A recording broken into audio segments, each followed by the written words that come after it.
Hallelujah. हमारे प्रभु यीशु मसीह के मधुर नाम में आप सबको जय मसीह की। Good morning. एक और बार प्रभु के वचनों पर मनन करने का जो अनुग्रह प्रभु ने हम सबों को दिया है, उसके लिए प्रभु का धन्यवाद हो। छोटी प्रार्थना। महापवित्र परमेश्वर, प्रभु, जो कुछ हम आपके हाथों में देते हैं आप उसे आशीषित करते हैं। यदि हम अपने दिन की शुरुआत आपसे करें तो उसे भी आप आशीषित करेंगे। हम विश्वास करके आपके पास आते हैं। अपने वचन द्वारा हमसे बात करें, यीशु के नाम से प्रार्थना मांगते हैं, आमीन। जी हां, यदि आप उनके हाथों में समर्पित करें, वे उसे सुरक्षित रखेंगे। वे भले ही उसे तोड़ें। 5 रोटी और 2 मछली को जब उन्हें दिया था तो क्या हुआ? जब उस रोटी को उन्होंने तोड़ा तो उसके कितने टुकड़े हुए जानते हैं ना? कितने लोगों ने उसे खाया? तमाम लोगों के तृप्त होकर खाने के बाद भी कितनी टोकरियां बची, क्या आप जानते हैं? प्रभु के हाथों में देने के लिए हमें डर क्यों लगता है? हमारे पास जो है, यदि उसे प्रभु के हाथों में रखें तो हम आशीष पाएंगे, उसमें बढ़ोतरी देखेंगे। लेकिन कई बार हम प्रभु पर निर्भर नहीं होते, उन्हें नकारते हैं। अपनी समस्या को मैं खुद संभालूंगा, उनके समाधानों को मैं खुद निकालूंगा, मेरी स्थिति को मैं ही बेहतर जानता हूं, मुझे प्रभु की सहायता की आवश्यकता नहीं, मैं खुद ही इनका निवारण कर लूंगा, कहते हुए खुद अपनी समस्याओं से लड़ने का प्रयास करते हैं। स्वार्थी होकर परमेश्वर की सहायता को नहीं तलाशते, और अगर उनकी सहायता मांगते भी हैं तो कब? तमाम सारे प्रयास करने के बाद जब हार जाते हैं, हर एक कोशिश करने के बाद जब पूरी तरह विफल हो जाते हैं। कहते हैं ना, जिनके कोई नहीं होते उनके प्रभु होते हैं। उसी प्रकार पूरी तरह विफल होके तब प्रभु को तलाशने के लिए जाते हैं। लेकिन यदि अपने जीवन को प्रभु के हाथों में सौंपें, यदि अपने दिनचर्या को प्रभु के हाथों में रखें, आप यकीनन आशीष पाएंगे, इसमें कोई भी संकोच नहीं।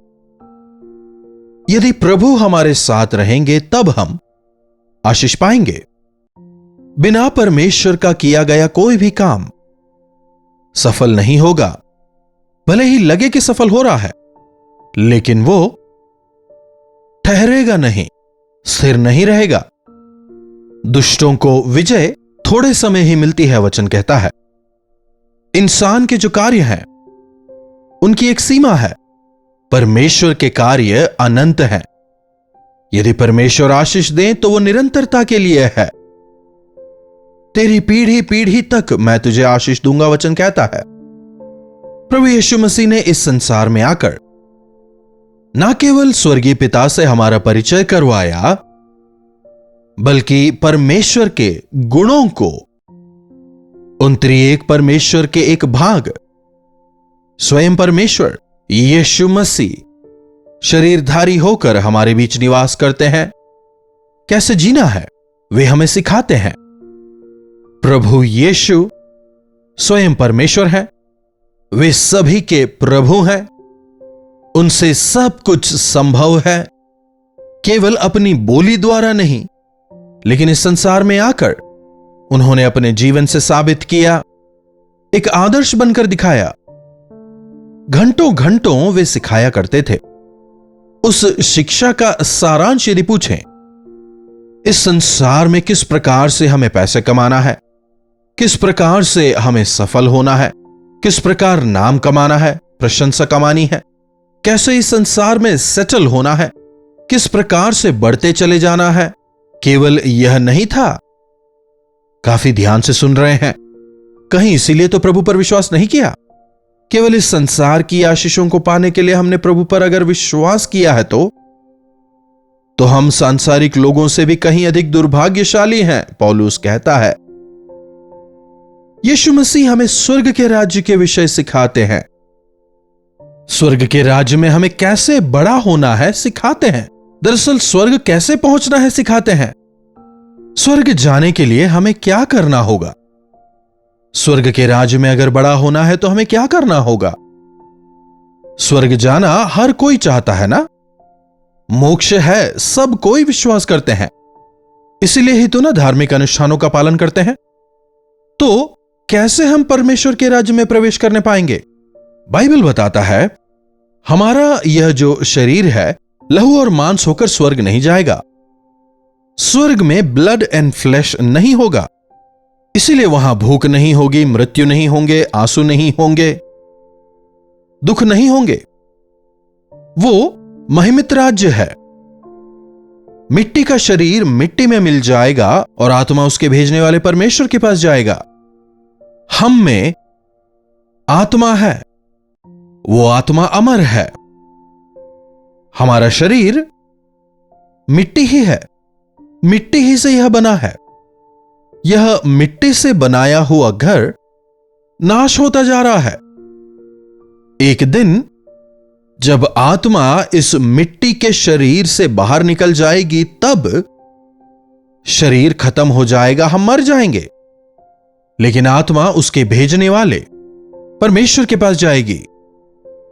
यीशु मसीह की शिक्षा का सारांश न केवल यह बताता है कि संसार में हमें कैसे जीना है, बल्कि हम अनंत स्वर्ग राज्य के वारिस कैसे बन सकते हैं, यह भी हमें सिखाता है। उनके राज्य में हम कैसे बड़े हो सकते हैं। दरअसल इस जीवन के बाद में एक और जीवन है, और वो ही शाश्वत जीवन है। इस विषय को प्रभु ने जोर देकर सिखाया। देखिएगा, मेरे कहने का यह मतलब नहीं है कि हमें अभी मरना है और स्वर्ग चले जाना है। इस संसार में हमें जीना है ना। प्रभु ने जीवन एक वर के रूप में दिया है। इस संसार में हर एक को केवल एक ही बार जीने का मौका मिलता है। मैं जय पॉल एक ही बार पैदा हुआ और एक ही बार मरूंगा, बस दोबारा कुछ और बन के जन्म लूंगा। जी नहीं, हम परमेश्वर के स्वरूप में, उनके आकार में रचे गए हैं। जानवरों में, पशुओं में आत्मा नहीं होती। वो केवल शरीर है, उसमें प्राण है, मरते ही सब कुछ खत्म। लेकिन जब हमारे प्राण निकल जाते हैं, जब हमारा शरीर मर जाता है, हमारी आत्मा परमेश्वर के पास जाती है। आत्मा और शरीर को बांध के रखने वाला प्राण जब शरीर से निकल जाता है, तब हमारी आत्मा शरीर से निकलने के बाद अनंत काल तक जीवित रहने के लिए तैयार होती है। ठीक है पादरी साहब, तो मैं स्वर्ग कैसे पहुंचूं? स्वर्ग का मार्ग क्या है? क्या अच्छा जीवन जीने से, दान दक्षिणा करने से, अच्छे काम वगैरह करने से क्या मुझे स्वर्ग मिल जाएगा? क्या अगर मैं अच्छे काम करूंगा तो परमेश्वर मुझे पसंद करने लगेंगे? क्या ऐसा करने से परमेश्वर मुझे स्वर्ग में प्रवेश देंगे? शायद पूछ रहे हो। इसीलिए हम कई सारे लोगों को देखते हैं जो हमेशा दान दक्षिणा करते रहते हैं, इंसानों की सेवा करते हैं। कुछ लोग अनुष्ठानों का, संस्कारों का पालन करते हैं, शरीर शुद्धि, पग शुद्धि, शिरो शुद्धि कहते हुए शुद्धिकरण के अनुष्ठानों का पालन करते हैं। स्वर्ग एक पवित्र स्थान है कहते हुए वहां जाने के लिए अपने आप को तैयार करते हैं। लेकिन हृदय के शुद्धिकरण के बिना हम परमेश्वर को नहीं देख सकते। हृदय शुद्धि के बिना हम उनके राज्य में प्रवेश नहीं पाएंगे। अपने अंतकरण को शुद्ध करने के लिए कोई दवाई नहीं बनी, ना ही कोई ब्यूटी ट्रीटमेंट है, ना ही कोई लोशंस है, ना कोई बॉडी वॉश है। केवल यीशु मसीह का लहू हमारे हृदयों को शुद्ध करता है। यह कैसे हो सकता है? यीशु मसीह का लहू निर्दोष और निष्कलंक लहू है। हमारा जो लहू है वो खराब हो गया है, पुराने आदम के स्वभाव से वो ग्रस्त है। अगर ब्लड पॉइजन हो जाए, अगर खून में जहर चढ़ जाए तो क्या करते हैं? ट्रीटमेंट करके, डायलिसिस करके उसे शुद्ध करते हैं। लेकिन इंसान का लहू इतना अधिक खराब हो गया है कि किसी भी डायलिसिस से वो पवित्र नहीं हो सकता। पाप का बीज एक तरह से गड़ गया है। साइंस की भाषा में कहें तो जीन, इंसान के कण कण में वो जीन जो है पूरी तरह व्याप्त हो गया है। इसलिए यीशु मसीह ने अपना लहू बहाया ताकि हमें पवित्र करें और अपना स्वभाव हम में डालें। जो प्रभु यीशु मसीह पर विश्वास कर उन्हें अपना उद्धारकर्ता मानता है, मेरे पापों को अपने ऊपर लेते हुए मेरे लिए यीशु क्रूस पर मारे गए। यह विश्वास कर उनके लहू में अपने आप को धोता है, उद्धार पाता है, और तब परमेश्वर उन्हें स्वीकारते हैं, परमेश्वर के चहेते बनते हैं, उनके साथ परमेश्वर रहते हैं, उनमें परमेश्वर रहते हैं, और परमेश्वर के साथ होने की वजह से हम आशीष पाते हैं। बाइबल में हानोक नाम के एक व्यक्ति के विषय हम पढ़ सकते हैं। पूरे बाइबल में केवल 1-2 जगह ही हम हानोक के जिक्र को हम पाते हैं, लेकिन वो कैसे स्वर्ग के राज्य का भागी हुआ, अगर यह देखें उत्पत्ति 5वां अध्याय उसकी 24वीं आयत से। और हानोक परमेश्वर के साथ चलता था, फिर वह लोप हो गया क्योंकि परमेश्वर ने उसे उठा लिया। हानोक परमेश्वर के साथ चलता है, परमेश्वर के साथ चलता है।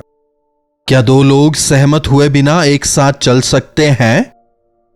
परमेश्वर के साथ चला मतलब परमेश्वर के साथ सहमत हुआ, अपने आप को परमेश्वर के हाथों में समर्पित किया, परमेश्वर की आज्ञा को माना, उनके इच्छानुसार चला।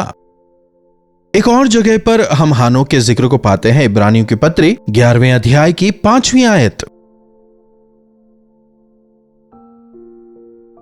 विश्वास ही से हानोक उठा लिया गया कि मृत्यु को ना देखे, और उसका पता नहीं मिला क्योंकि परमेश्वर ने उसे उठा लिया था, और उसके उठाए जाने से पहले उसके विषय यह गवाही दी गई थी कि उसने परमेश्वर को प्रसन्न किया। परमेश्वर उससे प्रसन्न थे। जब हम परमेश्वर की इच्छा अनुसार जीते हैं, परमेश्वर हमसे प्रसन्न होते हैं। हम इंसानों को प्रसन्न करने का प्रयास करते हैं। We need the favour of God. हमें परमेश्वर की कृपा दृष्टि चाहिए, हमें उनका फेवर चाहिए। प्रभु हमारे द्वारा आनंदित होने चाहिए। हमारे लिए जीवन देने वाले प्रभु के गवाह होकर हमें जीवन बिताना चाहिए। मेरे प्रभु मुझसे प्रसन्न हो, क्या ऐसी इच्छा आप में है? हानोक से परमेश्वर प्रसन्न हुए। क्यों प्रसन्न हुए? क्योंकि उसने परमेश्वर की आज्ञा मानी।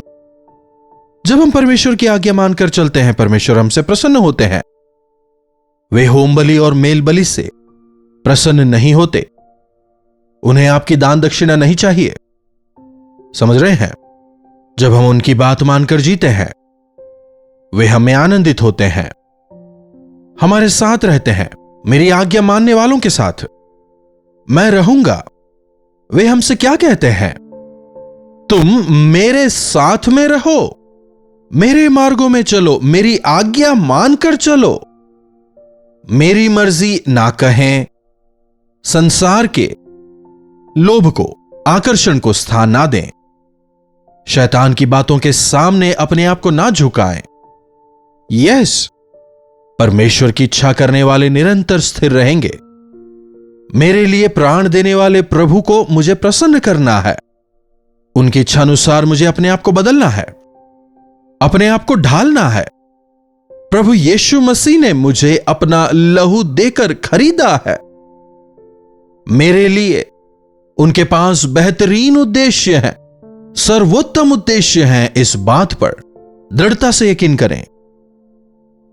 जब हम प्रभु को प्रसन्न करते हैं, चाहे यह संसार हमसे द्वेष करे, भले ही यह संसार हमारा विरोधी हो जाए, जब प्रभु हमारे साथ रहेंगे तो कौन हमारा विरोधी हो सकता है? तब हमें कोई हानि ना होगी। हो सकता है दुश्मन हमारे प्राण ले ले। इस संसार में लोग हमारे प्राणों को ही ले सकते हैं, लेकिन हमारी आत्मा को परमेश्वर से अलग नहीं कर सकते। शायद हमारी धन संपत्ति वो छीन ले, लेकिन परमेश्वर की दी हुई स्वर्गीय आशीषों को कोई छीन नहीं सकता। यदि हम यह समझ पाएं कि यदि इस संसार में लोग हमें प्रभु के नाम से सताएं, तड़पाएं, मार दें, लेकिन वो स्वर्ग में हमारे लिए एक प्रमोशन की तरह है, तो हम इंसानों से नहीं डरेंगे, मनुष्यों को प्रसन्न करने का प्रयास नहीं करेंगे। चाहे कोई भी कुछ भी सोचे, मुझे अपने प्रभु को प्रसन्न करना है। यही मेरे जीवन का ध्येय है। कई होंगे जो हमारा विरोध करेंगे, लेकिन हमें उनसे घबराने की जरूरत नहीं। हमें सताने वाले कई लोग होंगे, उनसे आपको घबराने की जरूरत नहीं। आप प्रभु की आज्ञा मानकर जिएं, अपने आप को प्रभु को समर्पित करें। मैंने प्रभु को यह दिया, मैंने वो दिया, मैंने दान दिया, मैंने प्रभु के लिए बहुत कुछ किया। आप चाहे कुछ भी कर लें, यदि अपने हृदय को आप प्रभु को ना दें, जीवन में आशीष नहीं होगी। अपने आप को प्रभु के हाथों में सौंपें। यीशु को मैं सब कुछ देता, सभी लोग इस गीत को गाते हैं, लेकिन क्या वास्तविक है? क्या सच में हम सब कुछ देते हैं? अपने जीवन को प्रभु को सौंपें। प्रभु, मैं अपने आप को आपके हाथों में सौंपता हूं। मैं अपने आप को नियंत्रित नहीं कर पा रहा, सुधार नहीं पा रहा, अपनी समस्याओं का निवारण नहीं कर पा रहा। उठने के साथ ही एक समस्या, कोई ना कोई संघर्ष। प्रभु, केवल आप ही मेरी उम्मीद है। मेरी सहायता करें। आप अंधेरे में भी मार्ग दिखाने वाले हैं, मेरी भूख मिटाने वाले हैं, मेरे आंसुओं को पोंछते हैं, मेरी बीमारियों को चंगा करने वाले हैं, मुझे स्वर्गीय ज्ञान से मामूर करते हैं। प्रभु, आपके चरणों में आकर आपसे विनती करता हूं। प्रभु, मैं भटक गया हूं। इंसानों को खुश करते करते मैं एक हारी हुई अवस्था में पहुंच गया हूं। प्रभु यीशु, आज से अपने आप को आपके हाथों में सौंपता हूं। क्या प्रभु से कहना चाहेंगे? महापवित्र पिता परमेश्वर, प्रभु, एक बार फिर से आपके वचनों के लिए हम आपके शुक्रगुजार हैं। प्रभु, आपके प्रेम के लिए, आपके अनुग्रह के लिए हम आपके शुक्रगुजार हैं। आपकी योजनाओं के लिए आपके शुक्रगुजार हैं। प्रभु, आप नहीं चाहते कि हम एक हारा हुआ जीवन जिएं। प्रभु, आपका वचन कहता है हमारे लिए आपके महान उद्देश्य हैं, बेहतरीन और उत्तम उद्देश्य हैं। प्रभु, आप चाहते हैं कि कोई भी नाश ना हो परंतु अनंत जीवन पाए। प्रभु, आप चाहते हैं कि हम सब आपके साथ स्वर्ग के भागी हों। प्रभु, आप चाहते हैं कि हमें जीवन का मुकुट दिया जाए। प्रभु, हमारी सहायता करें, मदद करें कि हम इस संसार के चीजों के पीछे भागने वाले ना हो, संसार में नाम कमाने की इच्छा हम में ना हो, बल्कि प्रभु आपको प्रसन्न करते हुए, महिमित करते हुए जीवन जीने का अनुग्रह हमें दें। जिस प्रकार से हानोक ने आपको प्रसन्न किया और वो उठा लिया गया, प्रभु होने दें कि हमारे जीवन के एक एक दिन में हम आपको प्रसन्न करते हुए जीने वाले हो जाएं। आपकी इच्छाओं को पूरा करके प्रभु आपके आज्ञाकारी होकर जीने का अनुग्रह हमें दें। और यह आपका वायदा है कि जब हम आपकी आज्ञा मानकर जिएंगे, आप हमें बहुतायत से आशीष देंगे, आप हमें सफल बनाएंगे। प्रभु, आपकी आशीषों में आपको अनुग्रहित करते हुए जीने का अनुग्रह हमें दें। यीशु के नाम से प्रार्थना मांगते हैं, आमीन। अब हमारे पिता परमेश्वर का प्रेम, प्रभु यीशु मसीह का अनुग्रह, पवित्र आत्मा की संगति और सहभागिता हमें से प्रत्येक के साथ आज, कल और सर्वदा बनी रहे, आमीन। प्रभु की महिमा हो। अपने आप को प्रभु को सौंपें। प्रभु आपको आशीष देंगे। यदि आप चाहते हैं कि हम आपके लिए प्रार्थना करें, तो अपने प्रार्थना विषयों को आप हमें 9884907779 पर व्हाट्सएप, वॉइस मैसेज या टेक्स्ट के जरिए भेज सकते हैं। हमें आपसे सुनकर, आपके बारे में जानकर, आपके साथ मिलकर आपके लिए प्रार्थना करने में काफी प्रसन्नता होगी। प्रभु चमत्कार करेंगे। यदि आपने हमसे एक बार भी संपर्क नहीं किया है, तो लाइव चैट पर आएं, अपने बारे में हमें बताएं, हमें खुशी होगी। इन्हीं वचनों के साथ आज मैं आपसे विदा लेता हूं। प्रभु आपको आशीष दें। कल्वरी दर्शन, ये है प्रेम के दर्शन, यीशु प्रेम के